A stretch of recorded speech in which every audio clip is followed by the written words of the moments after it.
دلیل ہے جلوس آپ نکالیں گے یہ ذات مصطفیٰ سے محبت کی دلیل ہے ان کے نام پہ انگوٹھے چھوٹے ہیں یہ ذات مصطفیٰ سے محبت کی دلیل ہے وہ ذات مصطفیٰ سے محبت بھی ضروری ہے اور نبی کی تعلیمات پر عمل کرنا بھی ضروری ہے جو ذات مصطفیٰ سے محبت کرتا ہے اور تعلیمات مصطفیٰ پہ مکمل عمل کرتا ہے تو اس کی زندگی مکمل کامیاب ہو جائے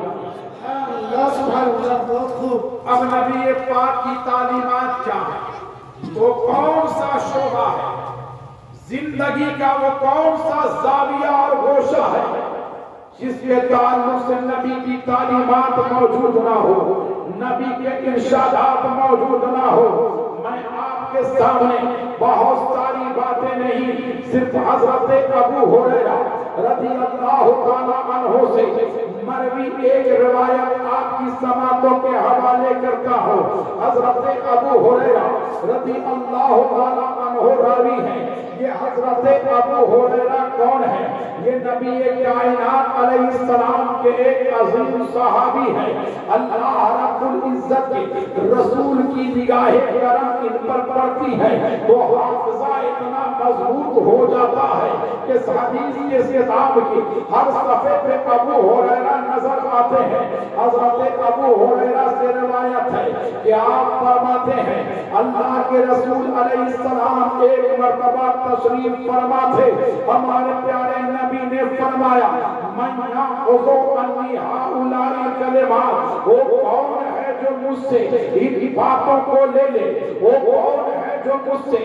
ان باتوں کو سیکھ لے وہ کون ہے جو مجھ سے ان باتوں کو مضبوطی سے تھام لے اور یعمل عنہا اور خود بھی اس پر عمل کرے اور سکھا دے ایسے لوگوں کو جو ان باتوں پہ عمل کر دے حضرت ابو ہریرہ فرماتے ہیں اللہ کے رسول نے فرمایا کون ہے جو مجھ سے ان باتوں کو لے خود بھی اس پر عمل کرے اور سکھائے ایسے لوگوں کو جو ان باتوں پہ عمل کرے فَقُلْتُ أَنَا میں نے عرض کی یا رسول اللہ میں ان باتوں کو لوں گا میں ان باتوں پہ عمل کروں گا اللہ کے رسول نے فرمایا حضرت ابو ہریرہ فرماتے ہیں فَأَخَذَ بِيَدِي میرے نبی نے میرے ہاتھ کو پکڑا فَعَدَّ خَمْسًا اور 5 باتوں کو شمار کرا دیا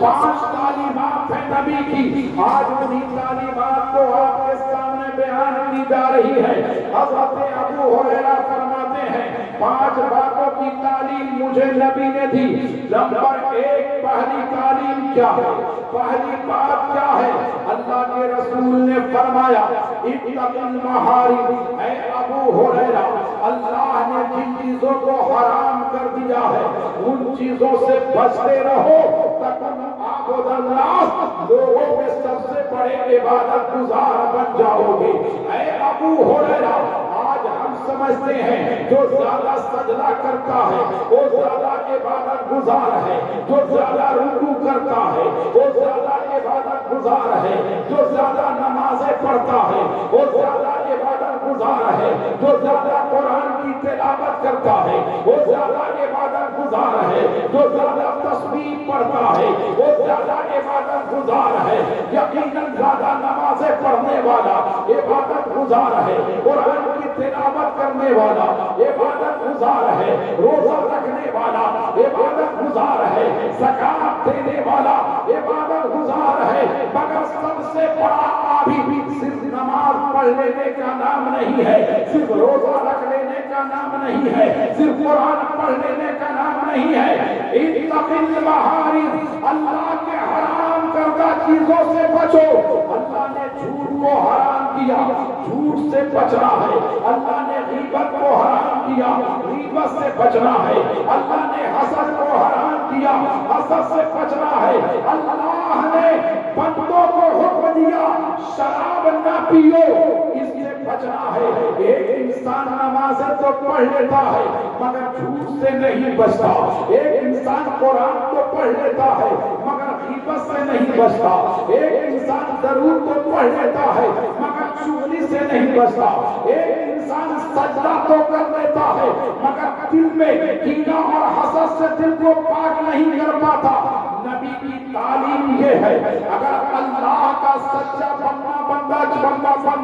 بننا چاہتے ہو اتق المحارم، حرام چیزوں سے بچو۔ نبی نے غیبت کو حرام کیا اس لیے حرام سے بچو، جھوٹ کو حرام کیا اس لیے جھوٹ سے بچو، چغلی کو حرام کیا چغلی سے بچو۔ جب تم محارم سے بچو گے اور اللہ کے لیے نیکیاں کرو گے تکن عابد الناس، لوگوں میں سب سے بڑے عبادت گزار بن جاؤ۔ اس لیے نبی پاک کی تعلیمات یہ ہے کہ غیبت سے اپنے آپ کو بچاؤ، چغلی سے اپنے آپ کو بچاؤ۔ نبی پاک نے فرمایا الغیبت اشد من الزنا، غیبت یہ زنا سے بھی زیادہ سخت ترین